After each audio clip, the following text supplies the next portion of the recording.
आज आपण स्पेशली भेटायसाठी आलो आहोत नेर दारवा दिग्रस विधानसभेची महाविकास आघाडीचे अधिकृत उमेदवार माणिकराव लोकांना काम देतो माझी प्राथमिकता आहे.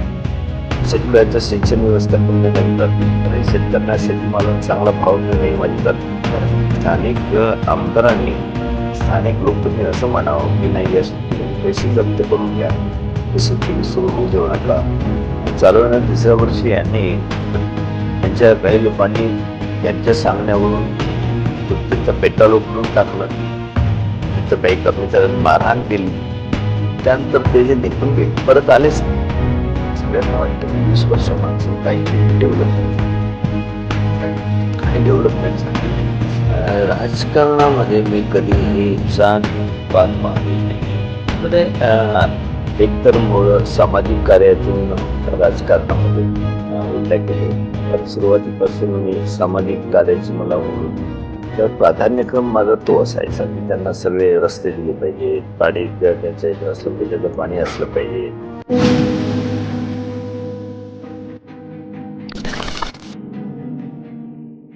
लोकसभा निवडणुकीनंतर आता वारा सुरू झाला विधानसभा निवडणुकीची, रंगमाडी सुरू झाली या निवडणुकीची. आणि याच निवडणुकीच्या पार्श्वभूमीवरती आज आपण स्पेशली भेटायसाठी आलो आहोत नेर दारवा दिग्रस विधानसभेचे महाविकास आघाडीचे अधिकृत उमेदवार माणिकरावजी ठाकरे.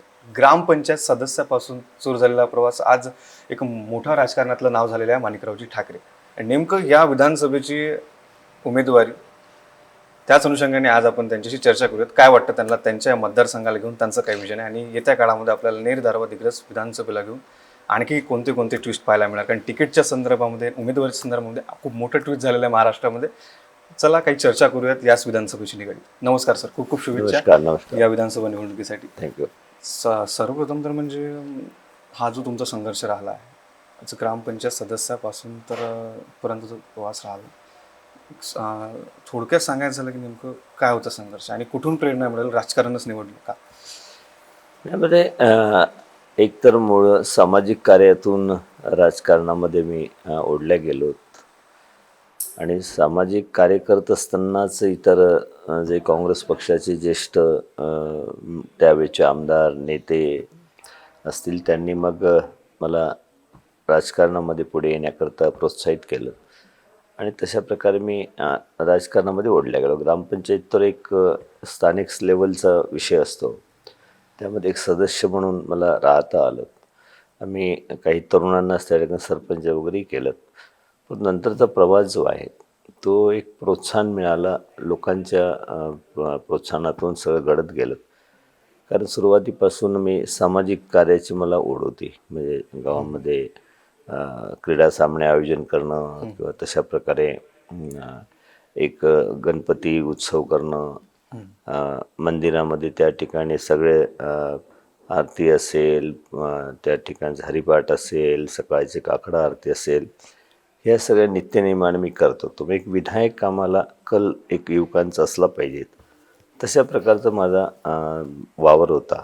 आणि त्याच्यामुळे मी इतरांच्याही लक्षात येत होतो की एक काम करणारा पोरगा आणि त्याला प्रोत्साहन करण्या दृष्टिकोन मग सगळ्यांचे हातभार लागले.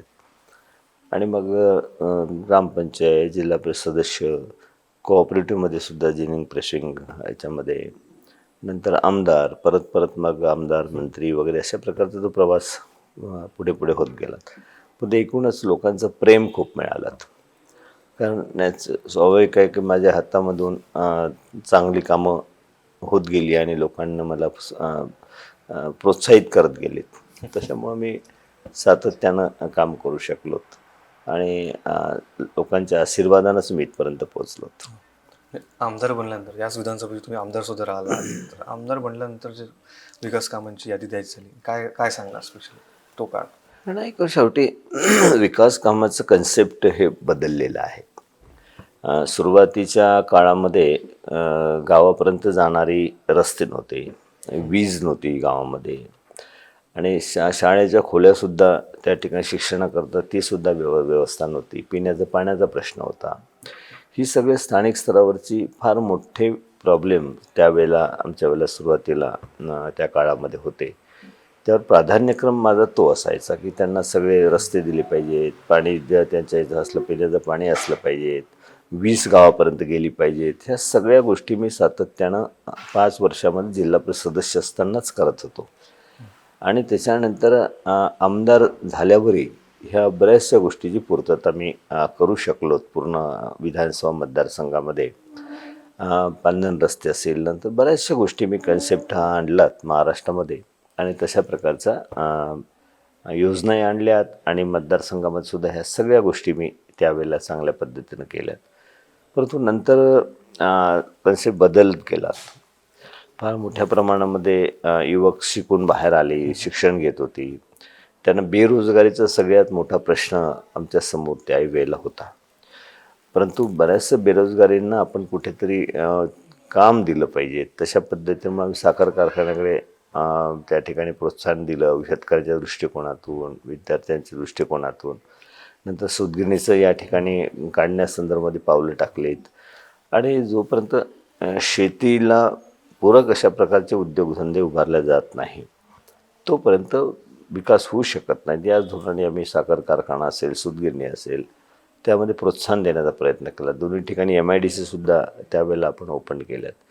म्हणजे एकूणच जो विकासाचा जी केंद्रबिंदू जो आहे तो आता युवकांना रोजगार उपलब्ध करून देण्याकडे आणि शेतकऱ्यांना पाणी उपलब्ध करून देण्यामध्ये आणि त्यांच्या ज्या अडचणी आहेत, नवीन पद्धतीनं आपण शेतकऱ्यांना काही आधुनिक पद्धतीनं काही शेती करू शकतो का, त्याही संदर्भामध्ये आम्ही चांगल्या प्रकारचा विचार करून तशाला सुरुवात केली होती. रोजगाराला घेऊन जी पावले उचलण्यात आली होती तेव्हा ती उचललेली पावले, ते प्रकल्प आज काय म्हणजे कोणत्या अवस्थेत आहे, कारण काय आहे? नाही, मी आता हा विषय जो आहे तो 20 वर्षापूर्वीचा आहे. 20 वर्षापूर्वी म्हणजे मी स्टार्टिंगला 40 वर्षापूर्वीचा विषय आहे. आणि 40 वर्षापासून म्हणजे 20 वर्ष मी आमदार होतो, म्हणजे मंत्री होतो. परंतु माझं विजन जे होतं की मतदारसंघाला आपल्याला पुढे न्यायचं असेल तर शेतकऱ्यांना आपण पूर्णपणे सिंचनाची व्यवस्था केली पाहिजे. सिंचनाची व्यवस्था करण्याकरता जवळजवळ मी 20पेक्षा जास्त, तसेच लहान मोठे तर खूप जास्त होतील, परंतु मोठे जे काही प्रकल्प आहेत सिंचन प्रकल्प ते 20पेक्षा जास्त प्रकल्प मतदारसंघामध्ये दारव्हा आणि नेरमध्ये टाकले. त्यावेळेला थोडं डिलिमिटेशनमुळे मतदारसंघ चेंज झाला, परंतु दारव्हा आणि नेर जो मतदारसंघ होता त्याच्यामध्ये चांगल्या प्रकारे सिंचनाची व्यवस्था आपण उभी केलीत. धरणं बांधलीत, त्याच्यामधून अनेक गावांना पाणी आज मिळते. 100% ओलीत होतं अनेक गावांचं. आणि एक डेहणीसारखी उपसिंचन योजना मी आणली की त्यावेळेला बेंबळेमधून लिफ्टला 6% पाणी मिळत होतं, पण ठिबकवर जर लिफ्ट केली तर त्यांना 12% पाणी मिळायचं. म्हणून अशा प्रकारची डेहणी प्रकल्प म्हणून मी एक हे आणलात की महाराष्ट्रामध्ये सुद्धा अशा प्रकारचा प्रकल्प कुठे नाहीत, पण ठिबकनी पाणी द्यायचं सगळ्या शेताला.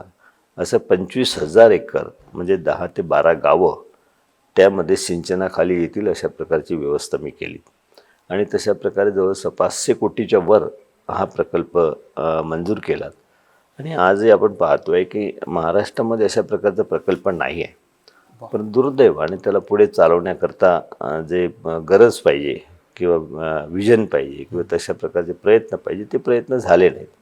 त्यामुळं माझ्या अपेक्षेप्रमाणे ते प्रकल्प पूर्णत्वास आलेला प्रकल्प, पाणी सुरू झालेला प्रकल्प 3000 हेक्टरला, त्याच्यामधून पूर्णपणे ते पूर्ण होऊ शकला. आणि त्याला आता निश्चितच जे प्रतिनिधी आहे त्यांनी त्याला प्रोत्साहित करायला पाहिजे होतं. त्यांनी अधिकारी त्या ठिकाणी तशा प्रकारचे आणायला पाहिजे, परंतु त्याकडे बिलकुल लक्षही दिलं नाहीत. आणि त्या ठिकाणचे जे प्रकल्प चांगल्या पद्धतीने चालायला पाहिजे त्यामध्ये त्यांनी खोडा घालण्याचाच प्रयत्न केला. रोजगाराला घेऊन येत्या काळामध्ये म्हणजे तुमचं विजन काय स्पेशली? रोजगाराच्या संदर्भामध्ये मी सुरुवातीपासूनच हे म्हणतो की आपण ज्या नोकऱ्या आज बऱ्याचशा नोकऱ्या पूर्ण आहेत, फॉरेस्टमध्ये, पोलीसमध्ये, अनेक डिपार्टमेंटमध्ये नोकऱ्या, पहिले तर ते भरणं हे सगळं महत्त्वाचं आहे. शासनाकडनं उपलब्ध असलेल्या नोकऱ्या तात्काळ भरल्या पाहिजेत निवडणुकीनंतर, हे माझा विचार राहील. सेकंड, आपल्या भागामधल्या जे काही कच्चा माल असेल त्या कच्च्या मालावर आधारित जे कारखाने उभे करायचे असते ते कारखाने उभे केले पाहिजे. दोन्ही ठिकाणी MIDC माझ्या वेळेलाच मी आणलेले आहेत. तुमच्या टर्मला माझ्या टर्मलाच आणलेले आहेत. परंतु त्याच्यामध्ये कारखाने उभारण्याकरता जे प्रयत्न करण्याची गरज आहे ती झालीच नाही 20 वर्षामध्ये. कारण 20 वर्षापूर्वी मी दोन्ही MIDC मंजूर केल्यात. आता म्हणजे मला त्याच्याकडे लक्ष द्यावं लागेल की दोन्ही MIDCमध्ये कारखाने, मोठी कारखाने आणली पाहिजेत, ती उभारली पाहिजेत आणि किमान हजारो युवकांना आपण काम देऊ शकलो पाहिजेत. युवकांना काम देणे हे माझी प्राथमिकता राहील. शेतकऱ्यांचं सिंचन व्यवस्था करणे माझी प्राथमिकता राहील. शेतकऱ्यांना शेतीमालाला चांगला भाव मिळणे ही माझी प्राथमिकता राहील. आधुनिक प्रमाण तंत्रज्ञान शेतीमध्ये वापरलं गेलं पाहिजे ती माझी प्राथमिकता राहील. आणि सगळे आरोग्याच्या दृष्टिकोनातून, पिण्याच्या पाण्याचे हे तर आलंच. परंतु मेन 2 समस्या जी आहेत शेतकऱ्यांच्या संदर्भामधली आहे आणि दुसरी तरुणांच्या संदर्भामधली आहे की ते तरुणांना मी त्या ठिकाणी त्यांच्या हाताला काम देऊ शकलो पाहिजेत, रोजगार देऊ शकलो पाहिजेत. तशा प्रकारची निर्मिती करणं हेच खऱ्या अर्थानं काम आहे महत्त्वाचं. रोजगाराचा विषय म्हटलं तर निश्चित युवक जोडले जातात, परंतु युवकांचा विषय घेतला तर क्रीडा क्षेत्र येतं, साहित्य क्षेत्र येतं, कला क्षेत्र येतं. या तिन्ही क्षेत्राला घेऊन, स्पेशली क्रीडा क्षेत्राला घेऊन काय विजन झालं? कारण मोठे मोठे खेळाडू सुद्धा आपल्याला पाहायला मिळतात मतदारसंघात. नाही बा, सगळे आजकाल मोठ्या प्रमाणामध्ये गावागावामधून क्रीडा याला मागणी फार आहे. कुठेही गेलं तर आम्हाला क्रिकेट खेळण्याकरता हे द्या, आम्हाला आखाडा द्या, आम्हाला जिम म्हणजे क्लब जिम द्या, हे मागणी मोठ्या प्रमाणात यायला लागली. पहिले ह्या मागण्या नव्हत्या. परंतु तरुणांना सुद्धा आता हेल्थ कॉन्शियस मुलंसुद्धा झालेली आहेत आणि त्याचबरोबर खेळण्याचं सुद्धा एक ऑलिम्पिक, ASIAD हे सगळं पाहून मुलांना असं वाटतं काहीतरी आपण चांगल्या पद्धतीने खेळामध्ये प्रावीण्य मिळवलं पाहिजे, त्याच्यातून सुद्धा आपण पुढे जाऊ शकतो. आणि अशा करता ग्रामीण भागातील मुलांकरता मी ज्यावेळेला काही वर्षापूर्वी एक टेनिस बॉल क्रिकेट सामन्याचं आयोजन मी पूर्ण महाराष्ट्रभर करत होतो. महाराष्ट्र लेवलला 27 जिल्ह्यामध्ये माझ्या अध्यक्षतेखाली क्रिकेटचे सामने चालायचे, टेनिस बॉल क्रिकेट सामने, आणि लाखो मुलं खेळायचे. त्याच्यामध्ये 2.5 लाख मुलं एका वेळेला खेळलेली आहेत. आणि प्रत्येक ब्लॉकमध्ये ब्लॉकमधून जिल्ह्याला आणि जिल्ह्यामधून मग त्यामध्ये सगळ्या जिल्ह्यातून एक टीम यायची आणि अशा प्रकारच्या सगळ्या टीम एकत्रपणे खेळायच्या. अनेक वेळा मुख्यमंत्री, मोठमोठे स्टार वगैरे त्या वेळेला यायचे. परंतु प्रत्येक गावामध्ये जसं आपण घरं बांधणीकरता जागा शासन घेतं त्या ठिकाणी, परंतु क्रीडा याच्याकरता जेवढं शाळेचं प्रांगण असेल किंवा जे काही खुली थोडीफार जागा असेल त्याच ठिकाणी क्रीडाचे सामने होतात. परंतु मला असं वाटतं की प्रत्येक गावामध्ये एक क्रिकेट खेळेल एवढ्या प्रकारचं ग्राउंड हे उपलब्ध करून दिलं पाहिजे. प्रत्येक गावामध्ये किमान त्या ठिकाणी 1000 लोकसंख्या असेल, 2000 लोकसंख्या असेल, त्या लोकसंख्येच्या प्रमाणामध्ये कमी अधिक असू शकतं ग्राउंडची साईज. परंतु क्रीडा करता प्रत्येक गावाला अशा प्रकारचं ग्राउंड असलं पाहिजे. त्या ठिकाणी जिम असलं पाहिजेत मुलांना हे करण्याकरता. आणि प्रत्येक ज्या क्रीडा खेळण्याची इच्छा असेल त्यांना प्रोत्साहित करण्या दृष्टिकोनात त्या ट्रेनरसुद्धा असले पाहिजे त्या ठिकाणी. ही व्यवस्था आपण केली पाहिजे. शाळेमध्येच फक्त ट्रेनिंग किंवा स्पोर्ट्सचा एक भाग किंवा एक पिरियड ठेवून भागणार नाही, तर त्याच्यामध्ये ह्या सगळ्या सुविधा आणि त्या ठिकाणी अशा प्रकारचं ग्रामीण भागातील तरुणांना खेळण्याकरता साधन हे उपलब्ध करून दिली पाहिजेत. आणि तो म्हणजेच माझा प्रयत्न राहील की अशा प्रकारचा धोरणात्मक निर्णय शासनाने घ्यावा की घरकुलांकरता जशी आपण जमीन देतो तशाच प्रकारचं खेळाच्या मैदानाकरता सुद्धा गाव तिथे मैदान, स्टेडियम, छोटं स्टेडियम त्या गावाच्या ज्यापुरतं असावं, अशा प्रकारचं सुद्धा एक विचार त्या क्रीडाच्या माध्यमातून माझ्या नजरेसमोर आहे. आणि साहित्य क्षेत्र म्हटल्यानंतर तुमच्या सन्नेर तालुक्यामध्ये बेग साहेबांसारखे मोठे मोठे कवी होऊन गेले, म्हणजे प्रचलित आहे संपूर्ण महाराष्ट्रामध्ये. नेर तालुक्याचं नाव पूर्ण महाराष्ट्रामध्ये पसरवलं. त्या साहित्य क्षेत्राला घेऊन काय सांगू? नाही, साहित्य क्षेत्रामध्ये बऱ्याचशा ग्रामीण भागामधून जे साहित्य आहे, पहिलं आता थोडं त्यावेळेला कलापथक असेल किंवा वेगवेगळ्या ग्रामीण भागामध्ये जे एक मनोरंजन अशा प्रकारचं असेल, तर आता TV झालेत, बरेचसं कन्सेप्ट बदलला. तर त्या बदलत्या काळामध्ये सुद्धा आपण ज्यांच्यामध्ये ऊर्जा आहे किंवा तशा प्रकारचं त्यांच्यामध्ये गुण आहे सुप्त असे, त्याला वाव मिळण्याच्या दृष्टिकोनातून सुद्धा आपल्याला एक वेगळं कला अकादमी तर असतं, परंतु त्याचा प्रचार कला अकादमीचा गावापर्यंत कसा आपल्याला करता येईल, गावामधून निघणारे मुलं कसे पुढे घेऊन जाता येईल. जसं आता लहान मुलांकरता, गायकांकरता स्टेट लेवलला, नॅशनल लेवलला अशा प्रकारचे स्टेज निर्माण झालेली आहेत किंवा आयडॉल वगैरे ते ज्या पद्धतीनं करतात ते, परंतु त्यामधून ग्रामीण भागातील तरुणांना तेवढं प्रोत्साहित केलं जात नाही किंवा त्यांना त्याचं आकर्षण नाही. एखाद्याच आईवडील आपल्या मुलांना कुठे त्या याच्यापर्यंत पोहोचवतात, पण सरसकट सगळ्यांना ते उपलब्धता व्हावी. मग अशा प्रकारची सुद्धा व्यवस्था एक चांगल्या कलागुणांना वाव देण्याकरता ते असली पाहिजेत, हे कन्सेप्ट राहणार यांचा. जो मतदारसंघ आहे आपला, मेजॉरिटी आपल्याला मतदातिक बंजारा समाजाचे पाहायला मिळतात, मिश्र स्वरूपाचे सुद्धा आहेत, परंतु मेजॉरिटीमध्ये. आणि त्या मेजॉरिटीबद्दल काय सांगा, म्हणजे हा जो घटक आहे कुठे मागे राहिला आहे आणि कुठपर्यंत जाऊ शकतो तुमच्यामध्ये, तुमच्या संकल्पनेनुसार काय करू शकतो? राजकारणामध्ये मी कधीही जात पात पाहिलेली नाही आहेत. म्हणजे वास्तव त्या ठिकाणी मी सांगतो, डेव्हलपमेंट करताना सुद्धा कधी मी माझ्यासमोर कोणत्या जातीचा कोणी एखादा सुद्धा असा अनुभव नसेल आला की माणिकराव ठाकरेंना अमुक जातीचा आहे म्हणून थोडं बाजूला केलं, अमुक जातीचा आहे म्हणून त्याच्यावर कुठे अन्याय केलात, असं कुठेही आढळून येणार नाहीत. सगळ्यांना एक माहीत आहे की माणिकराव ठाकरेकडे मागच्या 20 वर्षामध्ये मंत्री होतो, होम मिनिस्टर होतो, पण कोणावरही अन्याय माणिकराव ठाकरेंनी केलेला नाही. हे ज्यावेळेला प्रत्येक समाजाच्या मनामध्ये ही गोष्ट बसलेली असते, त्यावेळेला स्वाभाविकच सगळ्या समाजातील सगळ्या स्तरातील लोक आपल्याशी जोडलेले असतात. म्हणून मग तो कुठलाही समाज असो, आज मुस्लिम समाज असो, बंजारा समाज असो की बौद्ध समाज असो की कुठलाही समाज असो, त्या सगळ्यांना असं वाटतं की माणिकरावांनी चांगल्या पद्धतीत सगळ्यांना सोबत घेऊन जाण्याची भूमिका माणिकराव ठाकरेंची राहिलेली आहे.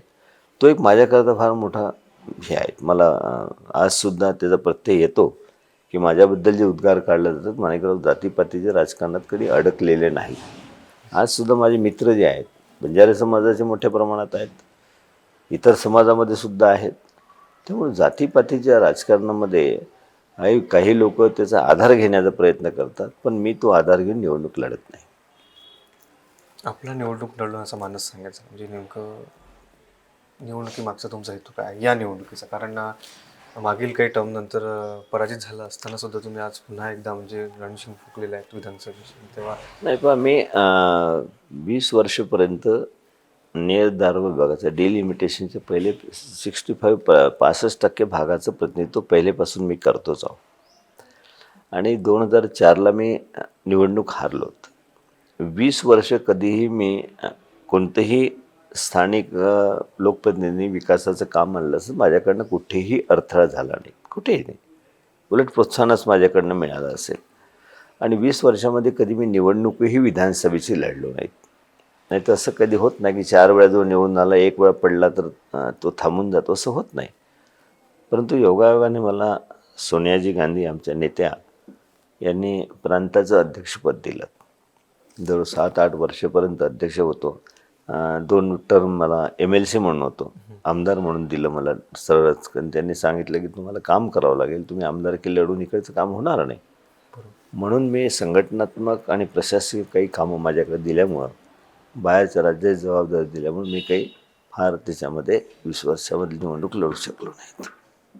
या निवडणुकीच्या अनुषंगाने काय वाटतं तुम्हाला? जनतेने माझी ही निवडणूक खरं पाहिलं तर मला 10 दिवसापूर्वी सगळ्या जनतेचा सर्वांचा रेटा झाला की तुम्ही लढलं पाहिजे जनतेकडून. आणि पक्षांतर्गतसुद्धा सगळ्या खासदार साहेबसुद्धा थोड्या काही काळापूर्वी महिन्यापूर्वी निवडून गेलेत खासदार म्हणून. त्या ठिकाणी संजय भाऊ देशमुख यांचंसुद्धा हे होतं की आपण लढलं पाहिजेत. सगळ्या कार्यकर्त्यांचं म्हणणं होतं की लढलं पाहिजेत. आणि त्यामुळे मला लास्ट डेला 8 दिवसापूर्वी 10 दिवसापूर्वी निवडणुकीला उतरावं लागलं. आणि 20 वर्षानंतर मी ही निवडणूक लढतो आहोत.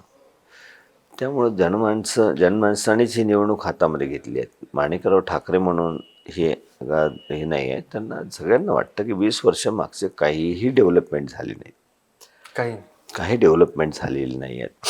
म्हणजे डेव्हलपमेंट शेवटी मतदारसंघाला आपण 50 वर्षानंतर ज्यावेळेला पाहू की मतदारसंघामध्ये काय झालं तर एक चित्र दिसलं पाहिजे की शेतकऱ्यांकरता सिंचनाची व्यवस्था झालेली आहे, शेतीवर आधारित उद्योगधंदे निर्माण झालेले आहेत आणि या ठिकाणावरून बाहेर देशापर्यंत माल जातो आहे. म्हणजे इथला शेतकरी हा सधन झालेला आहे, त्याला योग्य भाव देऊन सधन झालेला आहे. अशा प्रकारचं चित्र आपण पुढच्या काळामध्ये पाहू. अशा प्रकारचे काही पावलं पडलेली नाही आहेत.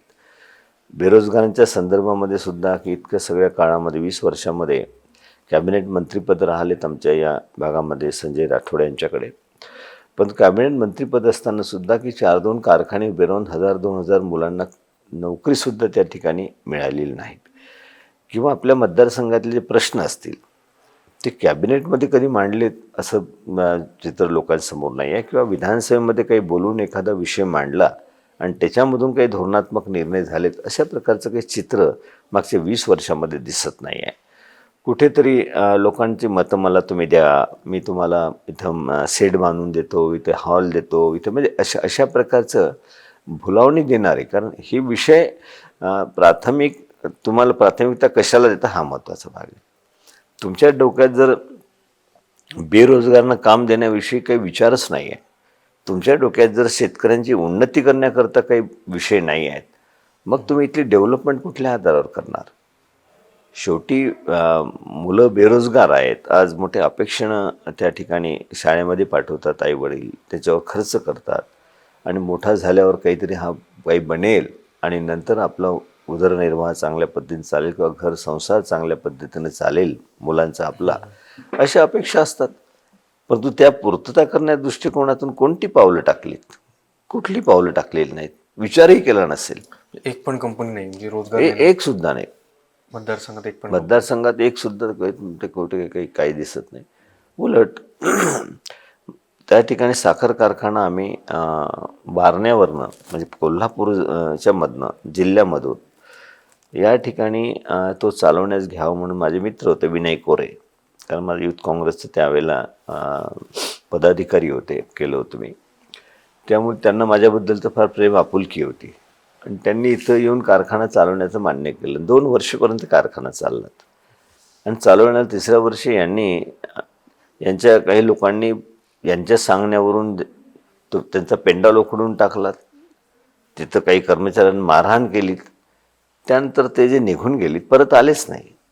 कोणत्याही क्षेत्रामध्ये कुठला बाहेरचा उद्योग येत असेल, बाहेरचा उद्योग चालवण्याकरता कोणी येत असेल तर त्यांना तसं वातावरण दिलं पाहिजे, ती समजदारी पाहिजे.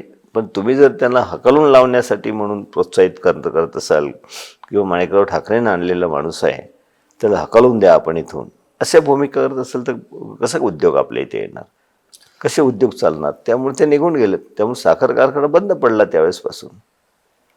नंतर तुम्ही पाहिलं असेल का सूतगिरणी, आज राहुल ठाकरे अध्यक्ष आहेत सूतगिरणीचे. ती सूतगिरणी मी हातामध्ये घेतलीत, मंजूर झालीत, बरेच वर्ष झाली. मी मान्य करतो की 25-30 वर्षापासून ती सूतगिरणी सुरू नाही झाली. पण तो सुरू नाही झाली याचा अर्थ त्या ठिकाणी प्रयत्न केले जात नव्हते असं नाही.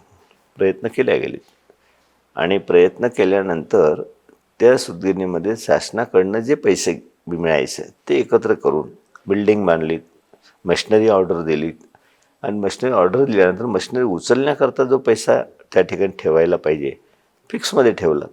दरवर्षी पैसे येत होते, वाढत होतं, व्याज वाढत होतं. त्यामुळे सायझेबल रक्कम झाल्यानंतर मशिनरी उचलून ती त्या ठिकाणी सूतगिरणी सुरू करायची. शक्यतोवर कर्ज त्यामध्ये घ्यायचं नाही असं ठरवून ती सूतगिरणी उभी करायचं ठरवलं. कारण ज्यांनी कर्ज घेतलं राज्यामध्ये सूतगिरणीवर 50 कोटी 100 कोटी असं कर्ज झालं सगळ्यांवर. परंतु कुठलाही एक पैसा कर्ज नसताना ही सूतगिरणी उभी राहत आहे. 32 कोटी रुपये मंजूर आहे बँकेची, पण एक पैसा उचलला नाही. अशा स्थितीत असताना स्थानिक आमदारांनी, स्थानिक लोकप्रतिनिधी असं म्हणावं की नाही, ह्या सूतगिरणीचे पैसे जप्त करून घ्या, हे सूतगिरणी सुरू होऊ देऊ नका. म्हणजे हे तर आश्चर्य आहे की उद्योग स्वतः आणायचे नाही आणि जे येणारे उद्योग जे आहेत ते सुद्धा बंद पडली पाहिजेत किंवा त्या पद्धतीनं त्या उद्योगाच्या विरोधामध्ये उभं राहायचं. हा विकास कुठल्या अर्थानं विकास मतदारसंघाचा होणार आहे. म्हणून अशा अनेक गोष्टी आहेत. डेणी सिंचन प्रकल्पाच्या संदर्भात तेच घडलं. साखर कारखान्यासंदर्भात तेच घडलं, सूतगिरणीच्या संदर्भात तेच घडलं. असे लोकप्रतिनिधी. तर नेमकं ते सिंचन प्रकल्पामध्ये काय किस्सा होता तो सिंचन प्रकल्पाचा? नाही, सिंचन प्रकल्प म्हणजे तुम्ही धरणं जे बांधायचे, मोठी धरणं जी बांधली ना, ज्याच्यामधून 2 गावं 3 गावं त्या ठिकाणी इरिगेशन अशा प्रकारचे झाले. आणि डेहणी प्रकल्पामध्ये सलग 11 गावं, 9-10-11 गावं अशी होती की त्याच्यामध्ये कम्प्लीट पाईपलाईननी पाणी शेतामध्ये 10 गावांना सगळं. जलमय. हां, पाईपलाईननी, आणि ते सुद्धा पाईपने नेल्यानंतर ठिबकनी 100% सबसिडी त्या भागातल्या गावांना दिली ठिबकची. मग आणि अत्यंत चांगली होतं, कॅम्प्युटराईज. म्हणजे पूर्ण शेतामध्ये पाणी किती त्या ठिकाणी द्यायचं, कोणत्या पिकाला, त्या ठिकाणी कोणत्या शेतकऱ्याला पाणी नाही पाहिजे असेल तर बंद त्याचं झालं पाहिजे, त्याला बिल यायला नको, अशा प्रकारचे कॉम्प्युटराईज व्यवस्था केली. 57 संस्था स्थापन करून त्या ठिकाणी मदर सोसायटी केली, त्यांना ट्रेनिंग करता वेगळं सेंटर उभारलं. हे सगळं माझ्या काळामध्ये मंजूर करून घेतलं. त्या काळामध्ये हां, कामाला सुरुवात झाली. आणि नंतरच्याही काळामध्ये अधिकाऱ्याला माहीत होतं की माणिकरावजीच याच्याबद्दल प्रयत्नरत आहे, तेच हे सगळं करू शकतील. म्हणून कधी माझं सजेशनप्रमाणेच ते चाललं. ज्या वेळेला पैसा कमी पडला त्यावेळेला मी डायरेक्ट चीफ सेक्रेटरी अधिकाऱ्यांकडनं तो पैसा आणून दिला. परंतु मधातल्या काळामध्ये ते कॉन्ट्रॅक्टरला पळून लावणे किंवा त्या ठिकाणी अधिकारी जे यायला पाहिजेत ते अधिकारी न येऊ देणे, म्हणजे आणि सब डिव्हिजन त्या ठिकाणी काढलं. आपण वेगवेगळ्या कम्प्युटर ज्यांना ट्रेन असलेले अधिकारी असेल, मार्केटिंगवाले अधिकारी असेल, ॲग्रिकल्चरवाले अधिकारी असेल, यांचं एक सब डिव्हिजन काढलं. तिथं मंजूर करून घेतलं, मी कॅबिनेटसमोर जाऊन मंजूर करून घेतलं. परंतु त्यांनी त्यासुद्धा भरणा काहीच केला नाही, म्हणजे मुद्दाम करायचं नाही. म्हणजे अशा वेगवेगळ्या याच्याप्रमाणे ते फेल्युअर कसं जाईल हेच पाहायचं. कारण माणिकराव ठाकरेंनी आणलेला प्रकल्प आहे, आणि अशा प्रकारच्या इतक्या चांगल्या प्रकल्पाला जर प्रोत्साहित होत नसेल आणि प्रतिनिधी विरोध करत असेल तर कसं काय डेव्हलपमेंट? काय तुमचे विजन काय आहे, विचार काय आहे की तुम्हाला पोरांना नोकऱ्या द्यायचं नाही, शेतीला सुधारित पद्धतीने शेती तुम्हाला करायची नाही, किंवा कारखानदारी उभारायची नाही, विजेचंही कुठल्याही क्षेत्रामध्ये जे काही आहे त्याच्यामध्ये 24 तास वीज मिळत नाही, शेतकऱ्यांना खंडित वीज होते, त्यासाठी तुम्ही काही पावलं टाकणार नाही, तर विजन नसलेलं 20 वर्ष चालले गेले लोकांचे जनतेचे. तुम्ही जे 20 वर्ष बजावले त्यानंतर जर काय विकास सांगायचा झाला, तुम्ही पॉवरमध्ये नसताना काय काय विकास काम झाले? आणि पॉवरमध्ये राठोड साहेबांच्या कारकिर्दीत काय काय विकास काम झाले यानंतर? म्हणजे मी पॉवरमध्ये नसताना, मी पॉवरमध्ये नव्हतो असं नाही, एक लक्षात घ्या. मी संघटनात्मक माझी पॉवर होतीच. नाही, हा प्रतिनिधित्व झाल्यानंतर तुमचं ते जेव्हा आमदार म्हणून इथे घोषित झाले त्या 20 वर्षाचा कालावधी सांगायला काय काय विकास काम झाले राठोड साहेबांच्या? नाही, ते त्यांनी माहीत नाही, परंतु 2-3 गोष्टी. एक प्रतिनिधी म्हणून जे असतं, एक तर विधानसभेमध्ये मजबूतीनं आवाज उठवून आपले प्रश्न सोडून घेण्यासाठी प्रयत्न करणं. संजय राठोड साहेबांनी एकही प्रश्न कधी मांडला नाही, एकही 20 वर्षामध्ये कधी काही ते बोलले नाहीत, एकही. दुसरा विषय असतो की मग आपल्या भागामधली कामं त्या ठिकाणी आपण केली पाहिजेत. मग कामं करण्याकरता तुम्हाला सिंचनाची व्यवस्था, साखर कारखानदारी, किंवा मग कुठलेही मोठे उद्योग ज्या माध्यमातून रोजगार त्या ठिकाणी मिळायला लागेल, किंवा आपल्या इथं वीज मिळत नाही, वीज टेनगनिंग करण्याकरताचं जे प्रोग्राम पाहिजे तो हातामध्ये घेणं, हेल्थच्या संदर्भामध्ये नवीन काहीतरी मेडिकल कॉलेजसारखं किंवा मोठे प्रकार या ठिकाणी हे आणणं की तिथल्या तिथे ऑपरेशन हे ते त्याच ठिकाणी व्हावेत म्हणून. पण जे माझ्या वेळेला मी केलेलं आहेत, म्हणजे विजेच्या संदर्भामध्ये असेल, हेल्थच्या संदर्भामध्ये असेल, MIDCच्या संदर्भामध्ये असेल, त्याच्यापेक्षा काहीही केलं नाही. उलट आपला आमदार फंडातून जो पैसा आहे तो वाटप करणे, आणि इथे पंचायत समिती जिल्हा परिषदमध्ये जे काही घरकुले येते किंवा तुमचं विहिरी येतात ते मी दिले आहेत अशा प्रकारचं लोकांपुढे मांडणी करणे की हे सगळं मी देतो आहो.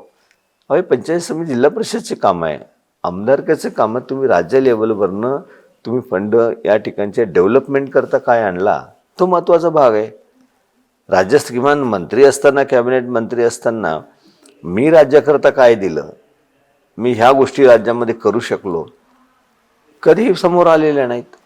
उलट ज्या डिपार्टमेंटमध्ये ते असतील त्या डिपार्टमेंटला भ्रष्टाचार आहेत, मुख्यमंत्र्यांना लोक भेटायला चालले की हा मंत्री आम्हाला नको, अशा प्रकारचेच उदाहरण त्यांच्या सगळ्या डिपार्टमेंटमध्ये.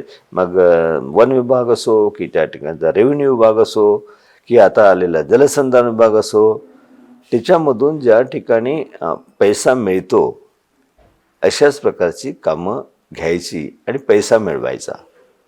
अशा प्रकारचा प्रचंड पैसा मिळवायचा. याच्यापेक्षा दुसरा काही हेतू 20 वर्षामध्ये राहिलेला नाही. पण दाखवून द्यावं.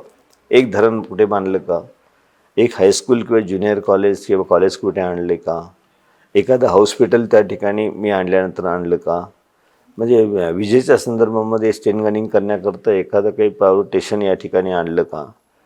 म्हणजे कुठेही जर तुम्हाला हे विषय हाताळता येत नसेल तर 20 वर्षापर्यंत तुम्हाला खूप दिलं लोकांनी. आणि मतदारसंघाचे बाहेरून आले तर म्हणजे असं नाही की बाहेरून येऊ नये, अधिकार आहे तो, कुठल्याही मुंबईचा असला तरी ते उभा राहण्याचा अधिकार आहेत. परंतु 20 वर्षापर्यंत लोकांनी दिलं, लोकांची 20 वर्ष वाया गेलीत. तुम्हाला विजनच नाही आहे, तुमचं डेव्हलपमेंट काय करावं हे कळेनासंच झालं आहे तुम्हाला. मग कुठेतरी आपण नाला आपलं डिपार्टमेंट आहे, नाला सरळीकरण करायचं कुठे त्या ठिकाणी, आणि त्याच्यामधून एकाच कॉन्ट्रॅक्टरला द्यायचं 500-500 700 स्थानिक लोकांचं तसेच वंचित ठेवायचं कोटीचे कामं. तर हे हा विकासाचा भाग नाही, हा फक्त एका विशिष्ट टार्गेट पूर्ण करण्याकरता की आपल्या स्वतःच्या फायद्याकरता 20 वर्ष असे जनतेचे वाया गेले आहेत.